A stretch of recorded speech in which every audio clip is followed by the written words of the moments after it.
Lo generasi sandwich, tenang, masih ada jalan.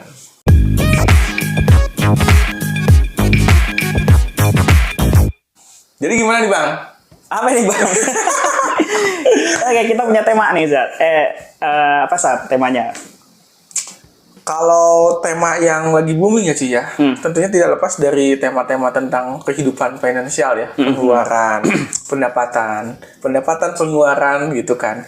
Apalagi di zaman sekarang ya, banyak ada istilah sandwich generation gitu kan, yang bebannya itu dari berat, istilahnya ujung kaki, ujung kepala, ujung apalagi ya segala macam. Nah itu gimana sih kalau untuk istilah generasi sandwich itu kenapa namanya sandwich gitu loh? Sandwich itu sebuah makanan gitu bro. Gimana tuh? Iya, jadi hari ini kan seru banget ya. Kita mau bahas tentang generasi sandwich nih Sat ya. Jadi kenapa sih dibilang sandwich gitu kan? Karena kan kalau sandwich itu gambarannya gini ya, tengah-tengahnya daging, atasnya roti, bawahnya roti.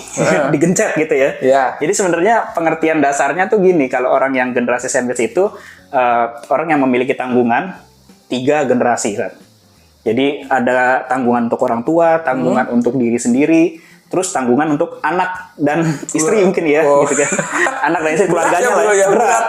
Jadi dia sebagai tulang punggung membiayai orang tua dan anaknya, keluarga sendiri gitu ya. Dan nggak jarang juga banyak yang generasi sandwich itu susah menabung nih, susah berinvestasi, bahkan kadang-kadang minus nih Sat nih. Banyak yang kasihan bro, soalnya 3 generasi kata lu tadi bilang dari orang tuanya, kemudian anak dan istrinya, sama diri dianya sendiri. Ya belum lagi gaya hidup kan, itu gak bisa dipungkiri lah bro. Kita dari kebutuhan pokok aja kan sekarang bertambah ya. Bertambah saya kuota itu penting sekarang hidup tanpa kuota. Kalau dulu kan cuma sandang, pangan, papan, sekarang kuota. Ada tambahannya. Tambahannya tanpa kuota gak bisa hidup. Tambah lagi itu generasinya banyak. Itu gimana sih? Maksudnya mereka itu ada beban atau misalnya ada yang sukses nggak dengan kehidupan seperti itu. Jadi bagusnya gimana sih sebenarnya itu? Sebenarnya gini, jadi mungkin gue lebih bahas dari beberapa mentor-mentor yang pernah membahas tentang ini gitu saatnya. Jadi kenapa sih orang bisa jadi generasi sandwich gitu kan? Ada yang bilang katanya dari kegagalan masa lalu ya. Gagal mengelola keuangan, gagal sebagainya gitu ya. Cuma kalau gue selalu ngambil dari sisi positifnya nih saat nih. Oke lah, gue nggak mau generalisir mereka gagal mengelola keuangan ya, tapi ada juga memang kondisi orang yang penghasilannya Senin Kemis nih istilahnya ya, pas-pasan. Jadi apa yang mau diatur keuangannya kalau duitnya nggak ada gitu kan. Jadi sebenarnya kita nggak bisa mengeneralisir gitu ya. Mungkin ada di beberapa orang yang memang dia tidak mampu mengelola keuangan dengan baik. Mungkin ilmunya kurang, literasi ilmu-ilmu dan lain-lainnya pokoknya kurang lah. Akhirnya ya udah simpen duit pakai nggak ada yang diinvestasiin, nggak ada yang ditabung. Mungkin seperti itu. Tadi ada istilah kegagalan masa lalu. Itu masa lalu siapanya ya? Kalau itu kan si orang itu kan pasti hidup di zaman sekarang ya. Kenapa ada kayak masa lalu? Kayak sejarah gitu kan. Ada masa lalunya. Itu kan dimulai dari orang tua biasanya. Gitu orang tuanya sih. Orang tuanya. Jadi misalkan gue nih, gue punya orang tua gue misalkan gagal mengelola keuangan dengan baik. Akhirnya di masa tuanya tuh dia bangkrut, gitu kan. Bangkrut terus nggak bisa kasih apa-apa, misalkan nggak punya warisan, nggak punya uang untuk anaknya gitu ya. Nah itu yang disebut kegagalan orang tuanya. Akhirnya anaknya kan juga susah tuh, karena orang tuanya uangnya kurang, sekolahnya mungkin terbatas gitu ya, dana pendidikan terbatas ya itu penyebabnya. Akhirnya menghasilkan anak yang harus berjuang saat ini untuk membiayai orang tua. Gitu, karena orang tuanya sendiri pun nggak fit dengan keuangannya gitu loh Sat. Paham. Ya emang itu karena kalau gue lihat sih ya, itu memang bukan tradisi di Indonesia ya, itu karena memang udah jadi habit sama entitas di Indonesia juga ya. Jadi dimana orang tua itu dulunya bekerja terus tidak bekerja. Tidak, maksudnya ketika bekerja dia tidak memikirkan ketika dia pensiun itu seperti apa. Jadi tidak mempunyai income gitu. Tidak mempunyai persiapan masa pensiun. Jadi memang ketika dia pensiun sudah tidak produktif lagi kan, maka mau tidak mau si anaknya dijadikan sebagai tulang punggungnya gitu kan. Anaknya yang tadi dia sekolahkan kemudian dia bekerja jadi menanggung beban hidupnya. Jadi seperti itu ya. Jadi kayak gitu, dan ini dampaknya juga serius banget nih saat nih. Jadi orang-orang yang masuk dalam kategori golongan generasi sandwich, ya nggak jarang dari mereka tuh stres, lelah gitu kan. Terus mungkin punya rasa bersalah ya, karena kok gue nggak mampu sih menghidupi keluarga gue, terus menghidupi orang tua kayak gitu kan. Nah itu mungkin beberapa perasaan yang dirasakan oleh orang-orang yang masuk dalam generasi sandwich kayak gitu sih. Jadi sebenarnya untuk generasi sandwich itu hanya istilah zaman sekarang ya. Sebenarnya dari zaman dulu juga sebenarnya banyak kali ya. Banyak. Yang seperti itu, cuma memang istilah generasi zaman sekarang ya, era digitalisasi ini ya, era sekarang ini banyak istilah-istilah baru muncul. Sebenarnya perilaku seperti itu tuh banyak ya kalau gue lihat gitu kan, di kehidupan sebelumnya. Jadi karena memang udah jadi turun temurun seperti itu gitu kan. Makanya memang yang perlu diiniin kalau menurut gue ya, dari apa yang tadi disampaikan, kayaknya memang harus ada paradigma yang diubah gitu, paradigma yang memang dipersiapkan juga untuk generasi-generasi kita selanjutnya gitu loh. Generasi dari orang tua itu memang harus diubah gitu. Ini memang berat ya kayaknya, karena itu harus datang dari diri sendiri ya. Iya, makanya untuk memberantas itu sebenarnya ada solusinya sih, Sat. Masih ada jalan gitu kan. Kadang orang udah stuck, gua penghasilan, misal deh, penghasilan hari ini di bawah 10 juta aja masih berat, ya kan? Pengeluaran segala macam, apalagi kita membiayai keluarga. Nah, itu bisa dicegah, bukan dicegah ya, bisa kita antisipasi sebenarnya kalau kita masih mau berusaha. Jadi gitu sih. tadi udah dijelaskan untuk generasi sandwich ini yang membiayai tentang semuanya ya, dari orang tua, anak, sampai dirinya sendiri, keluarganya. Apakah dengan perencanaan keuangan itu menjadi solusi nggak untuk generasi sandwich ini ya, supaya memang terlepas dari beban-beban yang ada gitu? Iya, kalau perencanaan keuangan sendiri sebenarnya gue udah cek ya di beberapa mentor keuangan gitu, yang ahli-ahli gitu ya. Biasanya mereka mengasih tahu kita itu ada uangnya harus dikelola gitu ya, sekian persen untuk ini, sekian persen untuk ini. Dan menurut gue sebenarnya ini jujur aja, untuk yang generasi sandwich ya, biasanya malah minus uangnya. Minus akhirnya apa? Minjol. Iya, makanya marah ya. Malah minus sebenarnya. Jadi apa yang mau dikelola gitu loh. Tapi menurut gue gini, pakai perencanaan keuangan itu mungkin kemungkinannya 50-50 ya, bisa. Nah, dengan kondisi tertentu nih, menurut gue bisa kalau misalkan si orang tersebut punya kerjaan yang relatif aman. Jadi istilahnya tuh dia nggak dikit-dikit berhenti kerja, pindah-pindah, kena target dipecat misalkan gitu kan. Itu punya potensi yang lebih aman gitu ya. Tapi kalau di luar itu orang yang kerjanya nggak aman, ya udah makin tipis. Sekarang mau ngelola gimana? Uangnya nggak ada, apa yang mau dikelola gitu kan? Oke.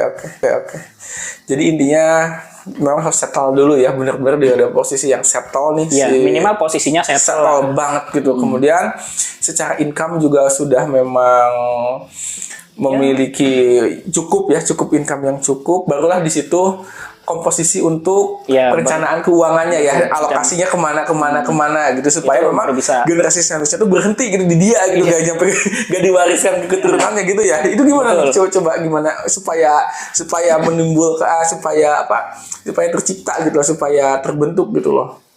Nah, menurut gue sih solusinya gini ya, Satya. Ini beberapa pilihan-pilihan aja yang bisa dilakukan ya. Jadi yang pertama tuh, kalau tadi kita pendapatannya masih aman, oke lah, boleh kita masih simpan uang gitu kan. Simpan uang boleh untuk nabung, untuk investasi. Terus juga jangan lupa juga untuk yang sebagai tulang punggung keluarga ini harus punya asuransi. Asuransi sebenarnya. Ya, selain BPJS ya, kita harus punya asuransi jiwa. Kenapa? Karena misalkan kita meninggal nih, minimal masih ada yang kita berikan untuk keluarga. Oh iya. Masih ada santunan lah gitu kan. Nah, santunan ya, uang pertanggungan istilahnya. Kita bisa ambil di asuransi jiwa gitu. Itu nggak mahal kok. Itu sekitar 100.000, 150.000 ada. Kalau kita meninggal, keluarga ada yang cover, ada yang kasih uang, minimal masih ada daripada nggak sama sekali gitu ya. Tapi dengan catatan kalau bisa uangnya disimpan seperti itu ya. Misalkan nggak bisa ya jangan gitu kan. Nah, lalu yang berikutnya nih, Sat, ada beberapa poin lagi nih. Nah, solusinya nih udah nggak mungkin ya. Misalkan kita pendapatan segitu, pengeluaran banyak. Nah, yang pertama itu paling nggak kalau kita pengen terbebas dari masalah keuangan tersebut, kita bisa cari pekerjaan lain nih. Misalkan yang gajinya lebih besar gitu kan. Itu jangan terpatok di satu tempat ya. Misalkan gaji kita udah mentok nih 6.500.000 misalkan. Di situ aja kita nggak berusaha. Ya lama-lama tetap aja walaupun Terus inflasi ya. tergerus inflasi. Habis, Walaupun pasti tiap kan tahun kebutuhan. tapi naiknya nggak seimbang. Kadang-kadang Iya, kita ada harus kebutuhan. nyari kerjaan. Nah, nyari kerjaan kan sekarang juga nggak gampang ya. Kebetulan di Movit Indonesia sekarang punya grup nih, namanya Movit Job. Nanti teman-teman boleh join aja, ada linknya di deskripsi.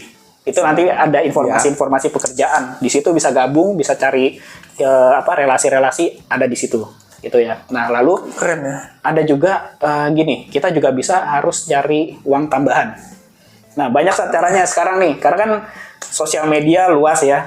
Lo bisa jadi konten kreator, atau misalkan kalau nggak bakat di konten kreator, ngegojek juga nggak apa-apa gitu kan. Ojek online, nggak ada masalah kan. Atau jadi affiliate marketing gitu kan. Pokoknya terus ya, hajar terus ya. terus Ya, jualan, jualan gitu apa kan. ya. Jadi semuanya potensi gitu. yang ada dimanfaatkan ya, Betul. semuanya ya. Dan saat ini kan di Movit juga punya produk sendiri namanya Movit Gold. Gue jadi mikir ya produk sendiri.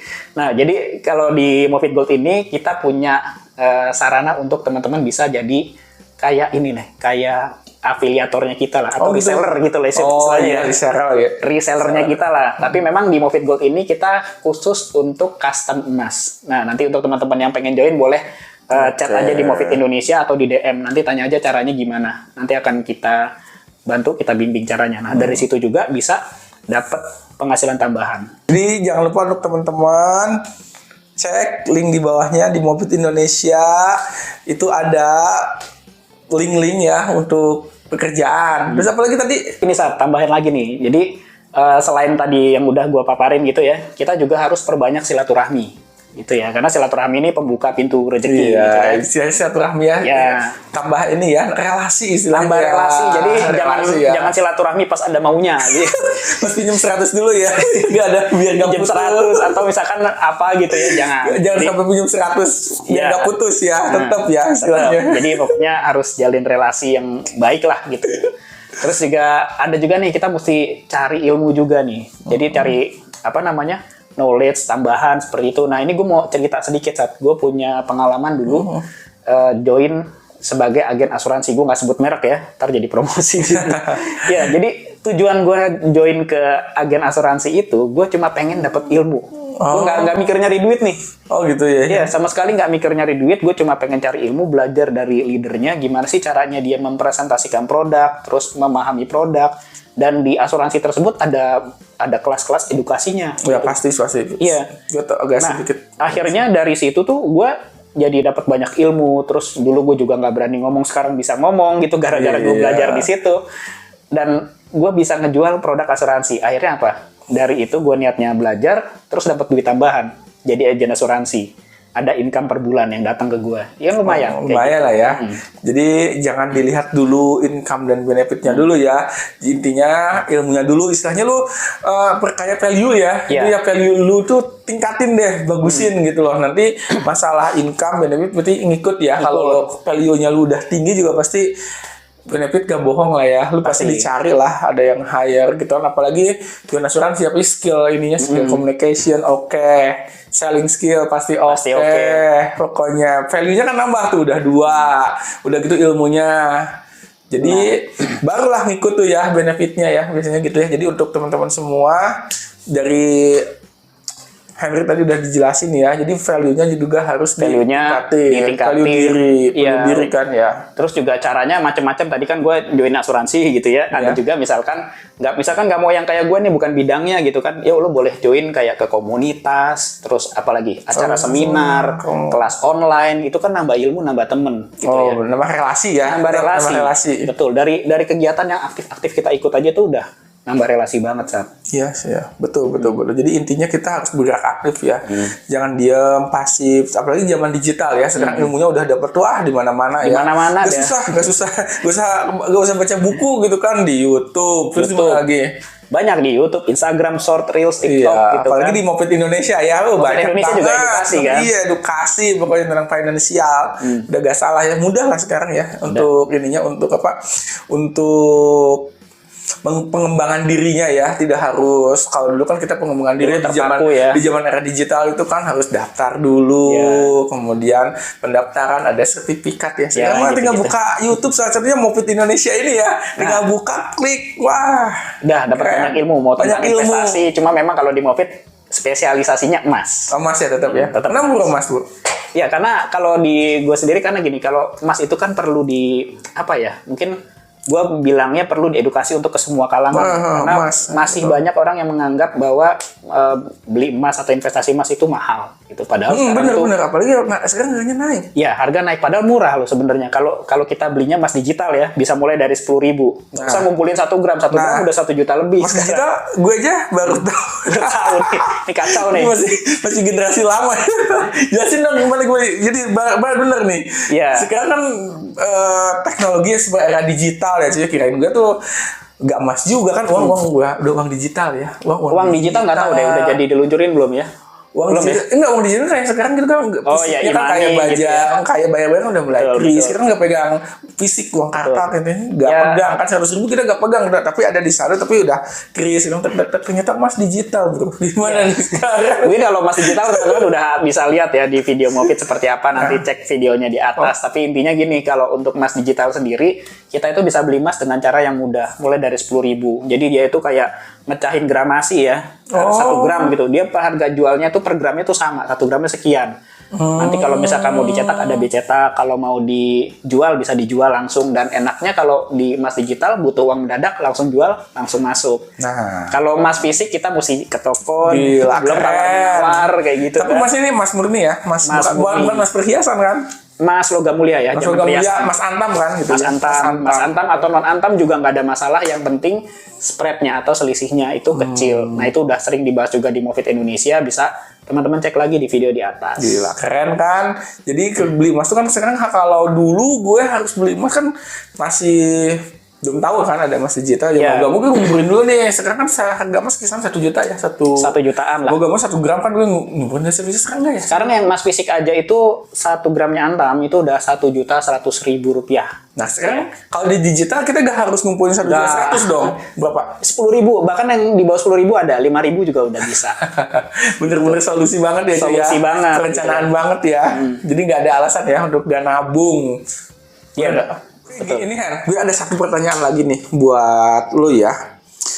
Apalagi di Indonesia ya, Indonesia kan penganut sistem yang memang katanya rezeki itu udah diatur. Ya, rezeki udah diatur. Rezeki itu memang udah ada dipersiapkan. Dan rezeki orang itu memang ada berbeda-beda, dan memang ada proporsinya, ada saatnya juga berbeda-beda. Nah, jadi kalau yang udah berjalan berarti yang belum rezekinya istilahnya gede lah ya, katakannya belum melimpah. Tapi tetap miskin dong gitu ya. Gue gak gede-gede gitu, atau misalnya rezekinya dijemput gitu. Kok gak ada nih, gak datang itu gimana nih?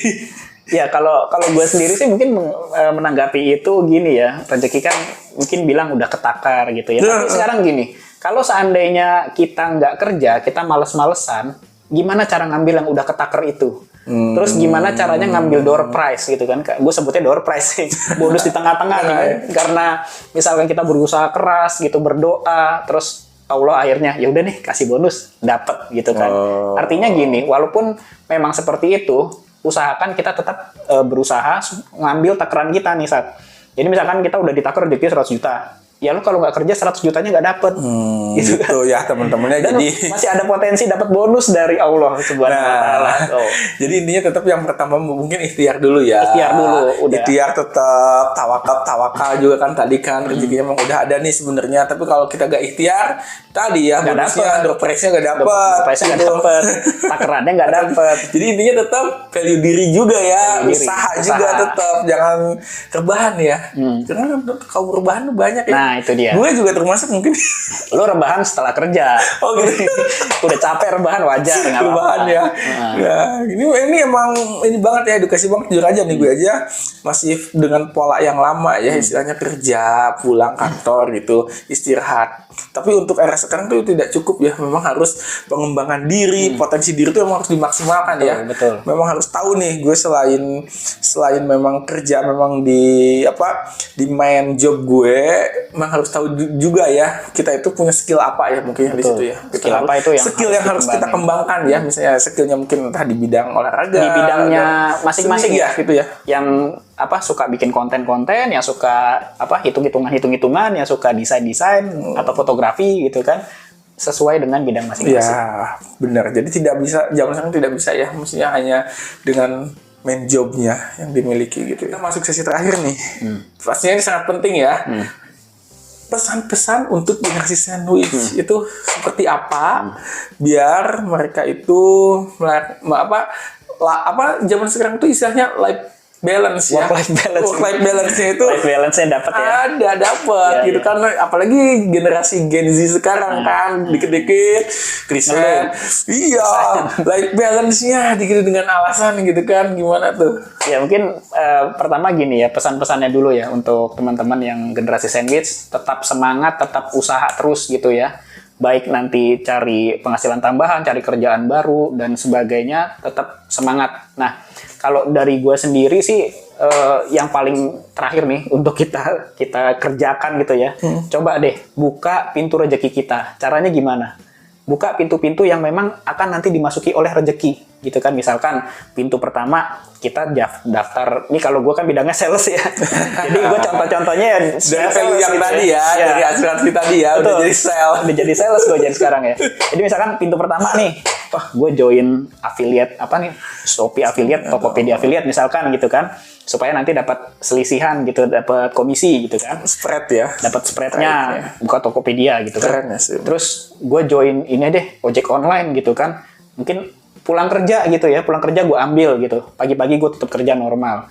Atau misalkan cari job freelance di hari Sabtu Minggu sesuai dengan bidang masing-masing ya. Kalau ada yang bidangnya administrasi ya mungkin boleh jadi kasir, boleh apa gitu ya, kasir waiters gitu kan. Iya. Yang punya hobi ngeband, cari job ngeband Sabtu Minggu. Iya, benar keren tuh. Biasanya kan Sabtu Minggu di kafe-kafe atau di mana-mana itu kan perlu ada live musik. Betul, ada live musik. Intinya kembangkan skill yang kita miliki, buka pintu rezekinya. Dari gue buka 3 dulu deh minimal. Nanti kalau udah 3 jalan semua nih, coba buka yang lain apalagi gitu ya. Nah, nanti ketika ada main job yang lebih besar itu bisa kita fokuskan. Ya udah fokus ke situ. Tapi intinya buka dulu pintu-pintu rezeki supaya kita bisa nampung rezeki itu lebih banyak. Gitu. Keren ya. Jadi intinya dibuka dulu pintunya. Buka dulu. Kalau nggak ada pintunya, Allah mau ngasih lewat mana? Iya. Dan kita harus buka ya. Jangan mau kita dibukain ya. Iya. Harus kita yang bukanya. Jangan sampai kita berharap dibukain ya. Karena kita harus yang ketoknya gitu kan. Nah, tadi soal yang life balance tuh. Iya. Itu kan. Nih life balance. Gue mau bilang juga nih apapun itu menurut gue ya, kalau kita sebagai karyawan itu nggak karyawan aja sih ya. Apapun itu bukan nggak ada ya, sedikit ya kita bisa life balance, apalagi lu karyawan. Kalau Gen Z tiba-tiba resign, susah mau dapat life balance. Jadi gini, biasanya ada tempat kerja yang gajinya kecil, tapi lingkungannya nyaman. Tapi gajinya kecil nih. Ada lagi yang gajinya gede, tapi pressure kerjanya keras gitu. Biasanya itu seiringan bro. Ya. Gimana kayaknya seperti itu. Kalau memang pengen life balance banget ya bikin usaha sendiri sebenarnya. Kalau kita kan jadi bos ya. Iya. Seperti itu. Memang benar. Jadi untuk teman-teman waktu semua, antara benefit sama life balance sama pressure tuh berjalan itu udah gak mungkin ada yang istilahnya UMR tapi pushnya terlalu tinggi juga enggak juga ya, tapi gak mungkin juga yang gajinya istilahnya 2 digit sampai 3 digit tapi dengan duduk santai dengan bisa itu gak mungkin. Jadi semuanya beriringan seperti itu ya, pasti beriringan. Thank you nih Hen. Jadi untuk saat ini sudah dapat pencerahan ya teman-teman Mufid Indonesia bahwa memang untuk financial apa nih, freedom. Ya makanya untuk pengelolaan keuangan ini ya kalau untuk generasi sandwich itu nggak ada jalan lain deh. Dikelola dengan sekian persen gua jamin pasti minus gitu kan. Nggak ada jalan lain. Cari penghasilan tambahan, cari duit lain gitu kan. Nah, mungkin gue mau ngingatkan juga di Mofit nanti kan kita ada bukan nanti dulu ya. Di Mofit itu ada Movit Job untuk nyari kerjaan, teman-teman bisa dapat referensi dari situ. Ada Movit Gold, bisa beli emas secara custom atau mau jadi resellernya kita boleh, nanti tinggal chat aja. Dan nanti saat di akhir tahun, dekat-dekat mau tahun baru, nanti kita ada konten untuk nge-review emas nih, perjalanan selama 2023. Wah, keren ya, Bro ya. Nanti sama gue prediksi juga, kayak tahun lalu kan gue prediksi bener harga emas, nanti kita prediksi juga harga emas di tahun 2024. Nah, siap-siap tuh teman-teman Movit semua yang mau investasi emas ya. Pastinya ada banyak ilmu banget ini. Pantengin aja terus channel YouTube Movit Indonesia. Apalagi tadi ya, di awal tahun ada tentang mengenai di peremasan. Desember. Di Desember ya? Akhir Desember. Akhir Desember lah. Nanti ada videonya ya, menemani teman-teman menunggu tahun baru. Nanti bisa lihat potensi emas seperti apa, prediksinya bagaimana. Pasti bagus ya. Yeah. Bagus banget lah. Apalagi emas kan liquid nih teman-teman. Setahu gue ya, emas itu sesuatu yang sangat liquid gitu. Harta yang sangat liquid itu mudah dicairkan. Beda dengan kita punya tanah, ya, itu punya susah. rumah, mobil sekalipun itu susah. Kalau misalnya teman-teman lagi butuh duit tapi hartanya dalam bentuk tanah, bukannya gak bagus ya. Bagus-bagus aja punya tanah, punya rumah, mobil. Cuma ketika butuh kan perlu proses ya, panjang. Gue aja pengalaman sih, panjang itu liquidnya, cairnya itu panjang. Apalagi ya berbentuk properti ya, itu lebih repot Betul, lagi. panjang. Emas itu memang paling liquid sih, paling cepet gitu untuk di segala cuaca, segala kebutuhan, segala aspek lainnya deh. Pokoknya gak bakal rugi ya pokoknya. Bakal rugi deh. Kalau teman-teman untuk sesi kali ini, terima kasih sudah menonton channel YouTube Movit Indonesia. Jangan lupa tetap pantengin, kita akan berbagi ilmu lagi, sharing berbagai macam tentang finansial ya, tentang segala macamnya yang pastinya sangat bermanfaat. Sampai berjumpa. Movit Indonesia, tempatnya untuk cari ilmu.